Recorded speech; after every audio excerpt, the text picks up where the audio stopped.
lethal. Under their wings, 6 giants hang like clenched fists, each one ending a dogfight before it ever truly begins. This isn't the kind of air combat that Top Gun made famous.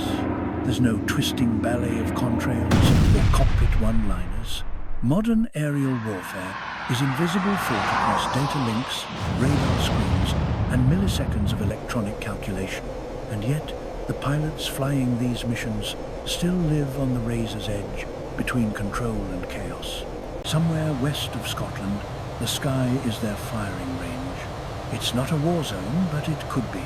The Eurofighters here are loaded with live AMRAAM's radar-guided missiles that can chase down a target up to 80 kilometers away.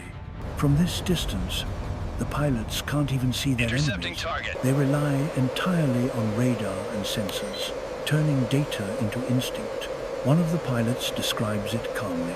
I need to acquire a target with radar or another sensor, so I know when my missile can reach it. That's the point when I can engage. It sounds simple. It's not, because in modern air combat, knowing is everything. The moment you see the enemy, they've probably already seen you, and whoever acts first usually wins. The narrator that's me can't help but feel uneasy. There's something haunting about fighting a battle you can't see, firing a weapon guided only by trust in the machines around you. Each Eurofighter can carry up to 6 AMRAAMs, technically called guided missiles.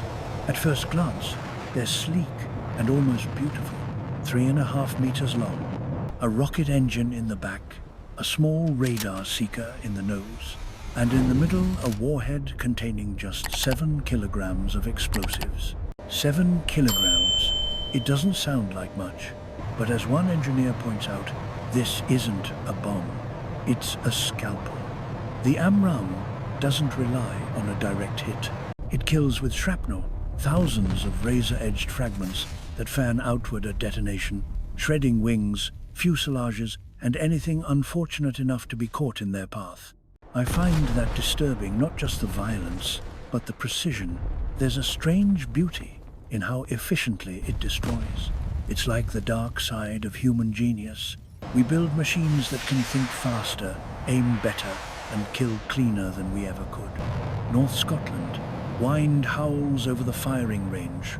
Eurofighters roar off the runway, passing a control tower where remote drones take flight stand-ins for enemy aircraft. To the pilots, it's another training day. To me, watching from the outside, it feels like rehearsal for a kind of warfare that never sleeps. The rules haven't changed much since World War II. Whoever spots the enemy first holds the advantage. But now, seeing doesn't mean looking out the canopy. It means detecting through radar echoes, infrared signatures, and shared battlefield data. The Eurofighter's radar can detect an enemy aircraft from over 100 kilometers away. Range 100 Once a target is kilometers. locked, the pilot's radar continues feeding data to the missile even after launch via encrypted radio link. It's teamwork between human and machine. The pilot fires, the jet keeps tracking, the missile listens, and when it's close enough, the missile's own radar takes over, homing in on the final heartbeat of its prey. But no technology replaces judgment. A pilot must choose the right moment to break away. Turn too soon, and his missile may lose energy before reaching the target. Turn too late, and he becomes a target himself. That's the razor-thin edge of modern combat, an invisible knife fight fought at Mach 2. The AMRAAM burns through its fuel in just a few seconds, hitting supersonic speed almost instantly. After that, it glides slowing, calculating, adjusting its path through tiny, precise movements. Every turn costs energy, every correction shortens its reach. There's something poetic about it, I think, like a sprinter who starts too fast and runs out of breath before the finish line. Even missiles, for all their technology, can't cheat physics. Of course, sometimes the roles reverse. A Eurofighter pilot might find himself being hunted, tracked by a radar-guided missile fired from beyond the horizon. In that moment, technology becomes a race against fear. If he detects the threat early, he can turn away break the missile's lock, and escape. Speed helps, and the Eurofighter is fast enough to make a missile die in the air. When the fuel runs out, the hunter becomes just another piece of falling metal. But to survive, the pilot has to know where the missile is coming from. Sometimes, in clear weather, he'll actually see it, a thin white trail slicing toward him through the blue. That's when adrenaline takes over. There's no hesitation, just training, instinct, and the deafening pulse of the jet. When the missile gets too close for comfort, the Eurofighter starts talking back in a language of deception. The jet floods the airwaves with electronic noise, blinding the missile's radar. It ejects tiny strips of metal that create fake targets or towed decoys that mimic the jet's radar signature. To a missile's sensors, the sky suddenly becomes a hall of mirrors. It's an arms race of electrons, every signal answered by a counter-signal, every system learning from the one before it. And somewhere in that chaos, a human being tries to stay one step ahead. If the decoys fail, there's one card left to play: agility. The Eurofighter's final defense is its own body.